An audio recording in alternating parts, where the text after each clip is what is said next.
Olá, tudo bem? Professor Leanderson, mais uma vez aqui com vocês para a gente dar continuidade às nossas videoaulas. Hoje nós vamos ainda continuar com as nossas revisões, para que a gente possa trabalhar de forma minuciosa, certo? Essa etapa importante do conhecimento geográfico, principalmente no que diz respeito à geopolítica. Nós vamos continuar falando sobre o continente asiático. Porém, hoje a gente encerra, né? Então, a atividade direcionada a vocês está ligada a esta revisão. Então, se preparem, né? Tenham atenção, peguem o material e acompanhem a nossa revisão. Então, vamos lá para a tela. Bem, né? Nós vamos voltar um pouquinho e falar dos aspectos humanos, certo? Do continente asiático. A partir daí, nós vamos direcionar a atividade cobrada para casa, beleza? Então, a gente começa falando sobre as características da população. Sobre a população asiática, nós temos aproximadamente 4,5 bilhões de pessoas. Gente, é um número grande, enorme, né? 4,5 bilhões de pessoas diz respeito a mais da metade da população mundial. Somente no continente americano, para vocês terem noção, certo? Sobre comparação, no continente americano inteiro nós não temos 1 bilhão de pessoas. Nós temos algo em torno de 956 milhões na América. Já na Ásia, nós temos um número gigantesco, assustador, 4,5 bilhões de habitantes, correspondendo a mais de 60% da população mundial, certo? E assim, nós podemos destacar alguns países que são os mais populosos, como a China e a Índia. A China, né, vamos lembrar, algo em torno de 1,4 bilhões de habitantes, e a Índia, algo em torno de 1,1 bilhão de habitantes, certo? E crescendo, certo? Tem uma constante, né? Crescente, ok? Pois existem dois fatores que trabalham, certo? A natalidade no continente asiático de uma forma diferenciada, que é o conhecimento, a educação e também as religiões, que são extremamente natalistas. Assim, o processo de colonização da Ásia por parte das metrópoles europeias foi iniciado no final do século 1800 e pouco, né, por aí. No entanto, esse processo não ocorreu de forma igual em todo o continente, já que a Ásia Ocidental e o Sudeste Asiático foram intensamente colonizados. A China e a Índia tiveram um processo de resistência mais conflituoso, a inserção de uma nova cultura. Então, coincidentemente, são os países que têm as maiores populações, certo? Assim, nós também podemos, né, destacar que foram países que conseguiram ali bater o pé, vamos dizer assim, certo? A esse conflito relacionado à inserção de uma nova cultura, uma cultura, certo, de demanda europeia. O contato de diferentes culturas milenares já presentes na Ásia com civilizações imperialistas do Ocidente, no contexto das antigas rotas comerciais, culmina em um cenário de grande diversidade populacional. A Ásia, gente, realmente é ali o continente das diversidades. Nós temos diversas culturas, diversas línguas, diversas religiões que poderiam ser abordadas neste período. Então, como característica dessa população, certo?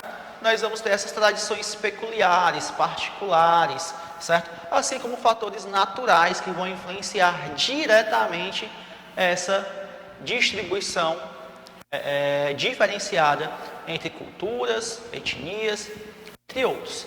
Assim como os países da América, os países da Ásia apresentam uma resistência à influência vinda de fora de seus territórios. Mas a troca cultural resulta na transformação dessas práticas, de modo que ainda hoje temos a preservação de tradições milenares, ao mesmo tempo que a tecnologia moderna toma conta da rotina da população. A troca cultural, vale lembrar, certo, que é um fenômeno associado à globalização. E praticamente todos os países do mundo estão abertos a este fenômeno. Essa troca, essa interatividade entre os países, é a aproximação, certo, de distâncias, entre elas as que carregam características sociais. Há uma maior troca. Então, assim, nós podemos destacar no continente que eles meio que, se negam ali ou dificultam essas trocas comerciais, pois eles respeitam demais as suas tradições.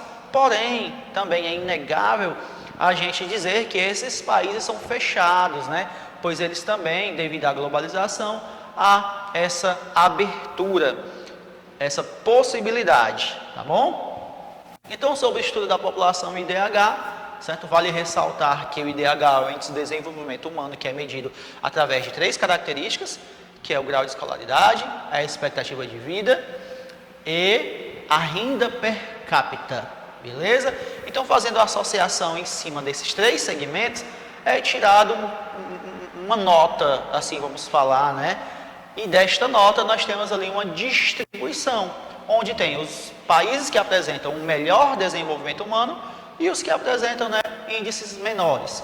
Então, na Ásia Ocidental, que é composta de 16 países e é considerada uma das primeiras regiões a serem ocupadas pelos seres humanos, depois que migraram do continente americano, surgiram nessa região religiões monoteístas, como o judaísmo, cristianismo e catolicismo. Então, aqui nós estamos destacando o quê? As diferenças, a princípio, religiosas. Na Ásia Ocidental, nós temos aí, certo, um destaque, certo, para estas religiões monoteístas, ok? Os adeptos do islamismo são chamados de muçulmanos, seguem o Alcorão, o que é o seu livro sagrado, acreditam em Alá e nos ensinamentos do profeta Maomé, ok? Meca é a cidade sagrada, pois foi onde nasceu e está enterrado o profeta, e é uma tradição para os praticantes dessa religião viajar ao menos uma vez na vida até a cidade. Na verdade, é um dos 5 princípios básicos do islamismo. Pelo menos uma vez você tem que viajar até a cidade sagrada. Se você tiver condições financeiras, essa viagem tem que ser anual, principalmente no mês do Ramadã, ok? É uma região conflituosa, certo? Em relação às questões políticas, econômicas e religiosas, resultado da exploração de seus recursos naturais e da divergência entre seguidores de diferentes religiões. Além disso, as disparidades socioeconômicas foram influenciadas também na colonização. Então, no geral, é uma região conflituosa. Questões políticas, econômicas e religiosas são o grande destaque. Aqui nós temos como base, os indicadores demográficos da Ásia Ocidental, e nós vamos perceber que o país que apresenta o maior desempenho é Israel. Israel ali que, vamos dizer que foi fundada, vamos assim falar, ali na segunda metade da década de 40 do século passado, e apresentou uma constante melhora, nas suas relações econômicas, por conta do apadrinhamento político dos Estados Unidos. Então, Israel é como se fosse um grande destaque. É como se fosse, não, é um grande destaque desta região. E aí a gente percebe que no IDH as coisas só pioram até chegar lá embaixo, no Iêmen ou no Afeganistão. Ok? Depois vocês dão uma conferidinha nessa tabela aí para acompanhar a nossa aula. Certo? E aqui nós temos outra tabela já pulando, para a parte dos países que estão localizados no sul da Ásia. Países como Sri Lanka, Maldivas, Índia, Butão, Bangladesh, Nepal e Paquistão. Reparem que dentre esses países, o que apresenta o melhor IDH, certo, é o Sri Lanka, com a taxa de 0,770. Beleza? Só lembrando, essa taxa de IDH é medida de 0 a 1. Quanto mais próximo de 1, melhor é a condição socioeconômica do país. Reparem também nos outros informativos, a taxa de natalidade, a habitantes, taxa de mortalidade, expectativa de vida e a população. Beleza?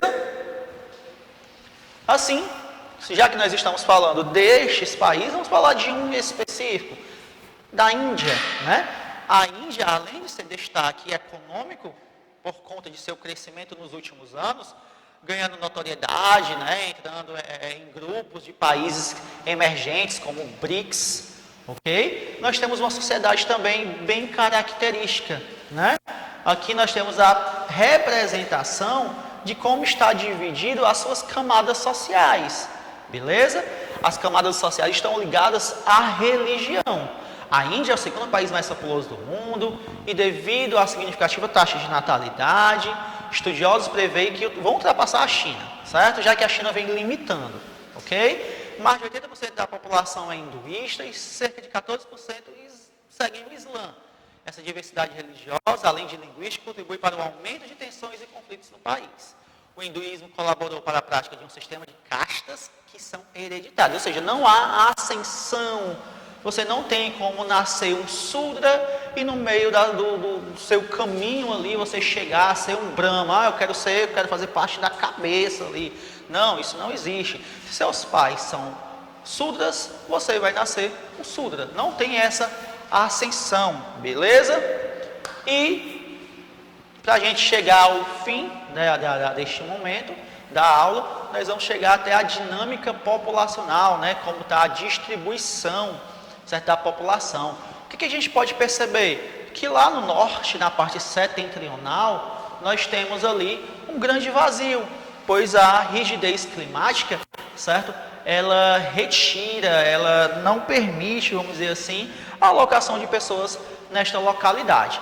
E onde é que vai ter uma maior concentração, professor? Nessas regiões avermelhadas, ó, na China, na Índia, certo? São as regiões de maior destaque, maior concentração populacional, tá bom? Então, ó, observando essa imagem, a gente consegue perceber o quê? Que apesar da grande população, não há povoamento adequado no continente asiático. Então, é um continente extremamente populoso, porém pouco povoado, devido à rigidez climática. Tem áreas que são densamente povoadas e outras que são consideradas grandes vazios. Ok? Então, vamos finalizar este conteúdo. A atividade de casa, que, lógico, né, que vocês estão acompanhando, é direcionado a este tema que nós estamos vendo, ok? Então, espero que vocês tenham tirado o maior proveito possível desse conteúdo. Só para lembrar que nós estamos finalizando esse período de revisão. A partir da próxima semana a gente está trabalhando conteúdos novos. Fica aqui meu grande abraço e até mais.